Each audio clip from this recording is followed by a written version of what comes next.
What is happening in the American universities?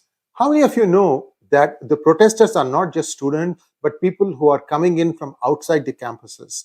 We've been saying these things ever since the protests broke out after the October 7th incident of Hamas killing about 2,000 Israelis. I'm not saying Jews, 2,000 Israelis. Remember that Israel has about a 20% non-Jewish population consisting of Arabs, Palestinians, and other communities.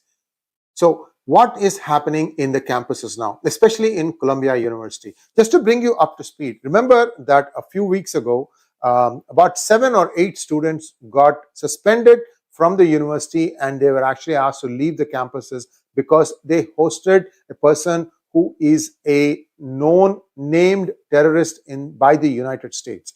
They not only hosted him, they had a talk, and anybody who worked towards that was instantly suspended. Now, this perhaps made the Columbia University body of students from the Middle East really incensed. Whatever it is, they have been at the forefront of the protest. A lot of things going on. The police has been called in to clear them. That's not happening. The protests are still increasing. In fact, it has now spread to many campuses. You probably saw my monologue yesterday, so you have an idea of what is happening. First thing is, this particular monologue is intended to help those parents who are trying to decide where to send your child next year. Because this year the admissions are already finished. You probably don't have much of a say in it, but next year you do have time to decide. And I'm hoping by reading the links that I'm providing as references in this particular video, as well as by watching this video, you get an idea of the kind of money that is playing in the various campuses across the United States. I have a very small slide deck that I want to show with you as to what happened and how these countries are controlling the narrative inside the American university campuses. Because unless this is rectified and fixed, you are going to have a generation of people who are going to be hating a lot of people just because they've been told, and the other side never got a chance to explain its side of the story. Here we go. The takeover. The American campuses have been taken over, and I'm going to show you by whom and by how much. Here we go. Something new and peculiar stands out about the wave of anti-Israel student activism that has rocked American university campuses since October. There is a visibly more radical element to these protests. Student activists almost seem to take glee in Hamas's massacre of innocent civilians when they weren't denying that it happened at all. The anti-Semitic rage struck a different tone than the typical anti-Israel fare that has become a central part of an American student activism since Students for a Democratic Society formed in the 60s. Remember, guys, many people who are protesting in these campuses are not students. So that is another distinction that you need to make and keep in mind.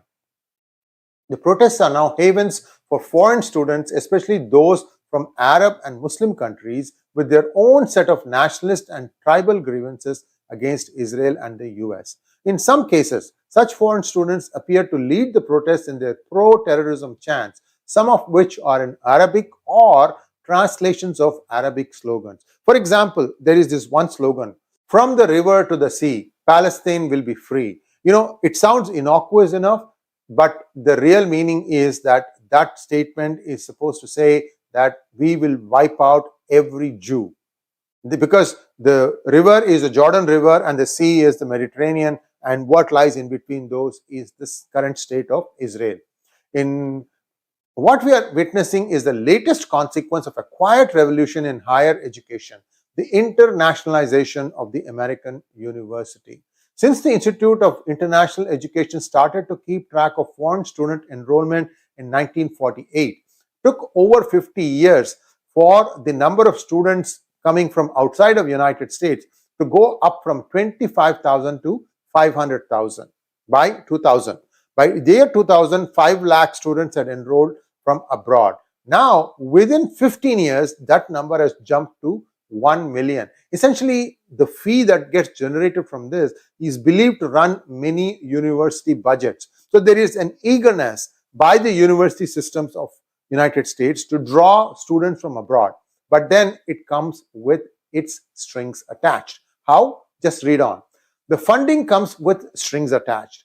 the Saudi Arabian Cultural Mission, which sponsors some 2/3 of the Saudi international student population in the US, has actively spied on its sponsored students. In 2017, the SACM published a list of rules for Saudi students in the US, which stated that students could not engage in political and religious discussions. Both Harvard and Yale received funds from Saudi Arabian donors to establish Islamic studies centers totaling close to $30 million. Brown and Columbia boast Palestinian studies centers. Middle Eastern states have also provided funding to American universities to establish Middle East and Islamic studies centers, which are in turn tools for attracting more foreign tuition money. They are also hotbeds of left-wing and anti-Israel activism. Here are the gifts that universities in America have got from foreign countries since 2012. And I'll give you the overall number a little bit later. Qatar leads with 3.28 billion, followed by China, 1.73 billion, Saudi Arabia, 1.45 billion. You see a pattern here? I hope you do. Look at the line for Pakistan. Even Pakistan has donated 6.47 million. And the Palestinian Authority, which are essentially always asking money from other countries, even they have donated 1 million. To what end, one wonders? According to a 2023 report from the US Department of Education, Qatar is the largest donor to American universities with almost $5 billion donated to US campuses. Saudi Arabia, UAE, and China have each donated over $1 billion.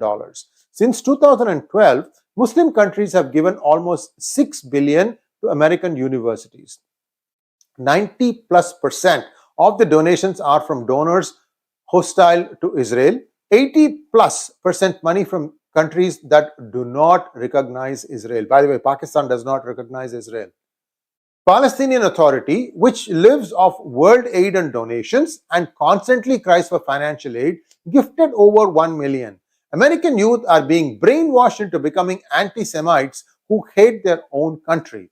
According to data between 2014 and 19, the top 5 universities that received these donations were Carnegie Mellon 1.4 billion, Cornell 1.2 billion, Harvard 894 million, MIT 859 million, Texas A&M just over $500 million. So there you have it.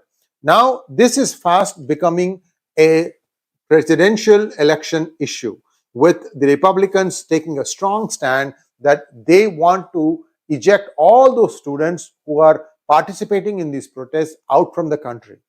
Now, this could result in severe financial losses for the parents who perhaps are putting their children through these universities. So I would caution the children, first make sure that your parents approve of what you're doing, and then only participate, because the consequences can be terrible. It can be terrible not only for you in the short term, but also in the long term. Remember that when Harvard had its initial protests, many of the students who were about to graduate and were participating in this saw that their offers were withdrawn. Future is done, because people will ask, even if you go to a lesser firm, they'll ask, what happened? Why was your offer withdrawn? Then the truth comes out. In fact, it's all out in the public. Many of those people who protested, their names are already there. If you go to a particular website, you can even know. So nowadays, what happens is the graduating students are being put under a much harsher microscope. Also, the interviews are getting much harder. And overall, there is a feeling that we think that whatever you are saying in your resume may not be who you are. And they want to be able to separate the grain from the chaff. Getting really hard these days. All I can say is, children, you are in universities to study, not to protest, because there's nothing you can do that can change the mind of the people who are taking the hard decisions. Thanks for watching. Please like, share, and subscribe to our channel. Don't forget to click on the bell button for notifications.